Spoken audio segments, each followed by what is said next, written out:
जेके media देखने वाले सभी दर्शकों का एक बार फिर से बहुत बहुत स्वागत है। तो जिस तरह से आज हमने आपको सांबा की एक एक तस्वीर दिखाई, सांबा के अलग अलग इलाकों में पहुंचकर, वो चाहे पहाड़ी इलाके हों, पहाड़ी इलाके जब मैं जिक्र कर रहा हूं तो उसमें नड ब्लॉक जो कि सबसे ज्यादा आज प्रभावित हुआ, और नड ब्लॉक का जो मनानू एरिया है या मनानू एरिया के आसपास के जो एडजॉइनिंग इलाके हैं वो इतने ज्यादा प्रभावित हुए कि नदी नाले उफान पर, बसंतर दरिया उफान पर, और तमाम इलाकों में वाटर लॉगिंग हुई, जिसके बाद लोगों के घरों के अंदर पानी घुसा और लोगों का सामान जो वो पूरी तरह से बर्बाद भी हुआ। लेकिन भगवान का लाख शुक्र है कि इसमें जानी नुकसान कोई नहीं हुआ। लोगों ने बड़ी मुश्किल से जान बचाई जब ये आफत देर रात को आई। और उसके बाद अगर बात करें चकमंगा इलाके की, जो कि शहर के बीचों बीच इलाका है, और हर बरसात में ये इलाका भी लगातार वाटर लॉगिंग से प्रभावित होता है। मदेरा इलाके में चले जाएं तो वहां पर भी रास्ता पूरी तरह से टूट गया है, पानी का तेज बहाव आता है और कुछ हिस्सा बहा कर ले जाता है। इसी तरह से लगातार जितने भी एरियाज हमने आपको कवर करके बताए हैं, वहां की भयानक तस्वीरें आपने देखी हैं, वहां का तबाही का मंजर आपने देखा है। लेकिन सबसे अहम इसमें था प्रशासन का रोल और यहां के जो जनप्रतिनिधि है उनका रोल कि लोगों को क्या कुछ सुविधाएं देंगे। तो जिला प्रशासन सांबा की अगर बात करें तो डीसी सांबा आयुषी सुदन जी ने तमाम जानकारी हमें दी थी कि कहां कहां पर कितना नुकसान हुआ है और खासतौर पर प्रशासन इन तमाम लोगों को किस तरह से राहत पहुंचाएगा। तो मैं इस समय एक शेल्टर पॉइंट पे मौजूद हूं। यहां पर तमाम उन लोगों को यहां पर शिफ्ट किया गया है जो कि वल्नरेबल एरियाज में है। यहां पर अभी भी बाढ़ का खतरा लगातार बना हो क्योंकि बारिश का अलर्ट अभी भी जारी है। इसी के ऊपर चर्चा करेंगे, पूरी जानकारी लेंगे। एसीआर सांबा और तहसीलदार सांबा यहां पर मेरे साथ मौजूद हैं क्योंकि मनानू इलाके के लोगों को भी श्री चीची माता जी के मंदिर में शिफ्ट किया गया है। और जो चकमंगा इलाके के लोग हैं जो लगातार वाटर लॉगिंग से परेशान होते नजर आए, उनके घरों के अंदर पानी घुसता नजर आया, तो उन लोगों को भी सांबा के एक कम्युनिटी हॉल में शिफ्ट किया गया।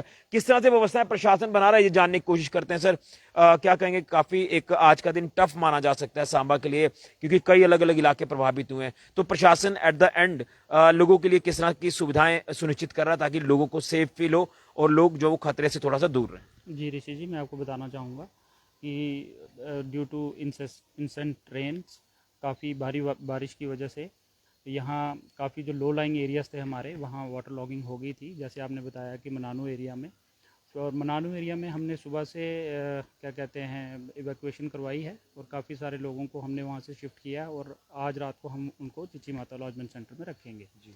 उसके अलावा जो आपने बताया चकमंगा में ये तो काफ़ी पुराना इशू है। काफ़ी ड्यूरिंग रेन्स यहाँ पे काफ़ी पानी इकट्ठा हो जाता है, तो उन लोगों को फिर हमने आज यहाँ पे म्यूनसिपल हॉल के लॉजमेंट सेंटर में शिफ्ट किया है। तो उसके अलावा हमारे जो और लो लाइंग एरियाज़ थे जैसे बेला मनोहर, वहाँ पे बडेरी गांव है, और उसके साथ हमारा मनोहर गोपाला है, वहाँ से लोगों को हमने एहतियातन तौर पे शिफ्ट किया है और वो अपने अपने रिलेटिव्स के घर में चले गए हैं और हमने वो लो लाइंग एरियाज़ के पास किसी को अभी रहने दिया नहीं है। बिल्कुल। लेकिन सवाल इस बात का है कि शिफ्ट तो किया गया, लेकिन कुछ सुविधाएं जो कि लोगों को घरों पर तो मिल मिल जाती हैं, अरेंज भी हो जाती हैं, लेकिन एक चुनौती आपके लिए भी रहेगी कि यहाँ पर वो फैसिलिटीज किस तरह से देनी है ताकि लोगों को थोड़ी राहत जो महसूस हो। जी, मैं आपको बताना चाहूँगा कि जो भी लॉजमेंट सेंटर हमने रखे हैं वहाँ लोगों को हमने खाना, पानी, सारी सुविधा हम प्रोवाइड कर रहे हैं उन लोगों को, हर तरह की सुविधा। उनको अपने नंबर दे रखे हैं, हमारे मुलाजिम भी इनके साथ ही हैं। In case of any exigency हमने बोला कि कभी भी आप हमें कॉल करिए। और इसके अलावा मैं और भी बाकी सभी लोगों को अपील करूँगा कि जो भी लो लाइंग एरियाज़ में लोग रह रहे हैं वो अपने आप को शिफ्ट करें, हम उनका हमेशा साथ देंगे। जिधर भी वो आना चाहें, हमारे लॉजमेंट सेंटर ये भी चल रहा है और वहाँ चीची माता में भी चल रहा है। डीसी मैम और आपकी सारी टीम जिस तरह से मौके पर लगातार जायजा ले रही थी, वो चाहे मनानू का इलाका है या फिर चकमंगा इलाका या फिर बेला मनोहर गोपाला मदेरा इलाका, ये इलाके ऐसे हैं जो कि इसमें लो लाइंग एरिया भी है, जैसे आप भी जिक्र कर रहे हैं पहाड़ी इलाके, यहाँ से ये चीजें शुरू होती हैं, तो ये हर जगह प्रभाव अपना डाल रही थी आज। लेकिन कितनी बड़ी चुनौती आपके लिए भी है क्योंकि ये एरियाज ऐसे हैं, यहाँ पर पानी अपनी जगह बनाएगा, पानी निकलेगा, लेकिन क्या लग रहा है लोगों से क्या अपील रहेगी क्योंकि अलर्ट अभी भी जारी है, 23 से 26 से 27 तक का ये अलर्ट है और ये ऐसी चीजें दोबारा से भी हो सकती हैं, लोगों से क्या अपील रहेगी? जी, मैं लोगों से यही अपील करूंगा कि कोई भी अपना माल मवेशी या कोई भी लोग लो लाइंग एरियाज़ वाले बिल्कुल पानी के नज़दीक ना जाएं और अपने आप को सेफ रखें और सेफर एरियाज़ में रहें। और कोई भी किसी को प्रॉब्लम आती है, हम उनके साथ हैं, कभी भी हमें कॉल करें, हम उनका। चलिए, बहुत धन्यवाद। तो बिल्कुल ACR सांबा ने जो है वो तमाम जानकारी हमारे साथ साझा की है।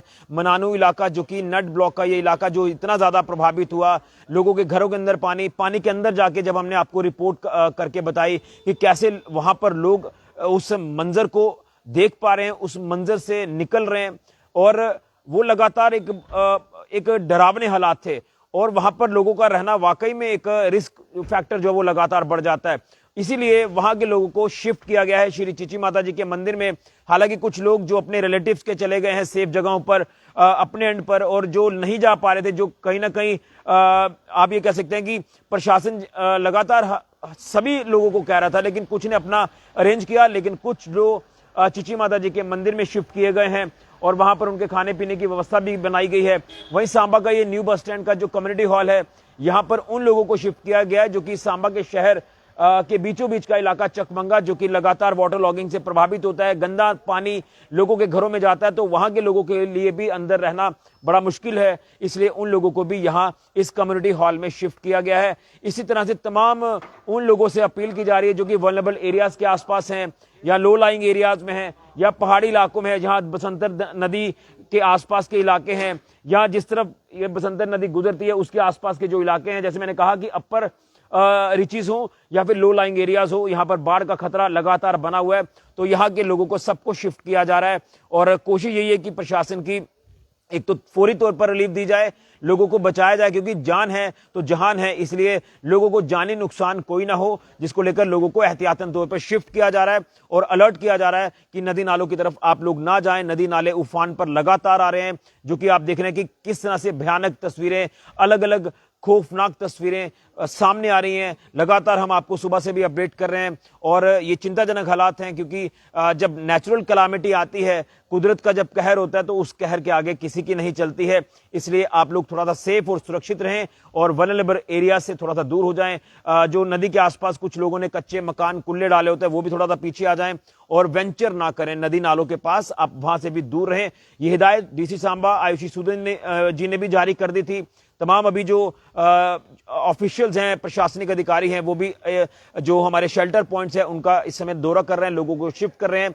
दो चीजें ये काफी अहम थी, क्योंकि MLA सुरजीत सिंह सिलाथिया जी ने भी ये कहा था कि कोशिश यही है कि फौरी तौर पर मदद किसी तरह से पहुंचानी है, और उसके बाद जो नुकसान हुआ है उसका आंकलन करके उसका जायजा पूरी तरह से लेकर जो नुकसान की भरपाई है वो भी करनी। लेकिन सबसे पहले अहम है कि जान बचानी है लोगों की, जिसके चलते उन तमाम लोगों को शिफ्ट किया गया है, सेफर जगहों से अपने अपने घरों से उनको लाया गया है, कि ताकि वो उन पर्टिकुलर एरियाज में ना रहते हुए इन सेफ जगहों पर रहें। क्योंकि अभी अलर्ट है, बारिश आएगी, तेज बारिश आएगी और दोबारा से बाढ़ आने का खतरा है, बाढ़ आएगी और लोगों को नुकसान हो सकता है। इसलिए हर कोशिश प्रशासन की यही है कि लोगों को किसी तरह से सेफ जगह पर पहुंचाया जाए, और ये कोशिश लगातार जारी है।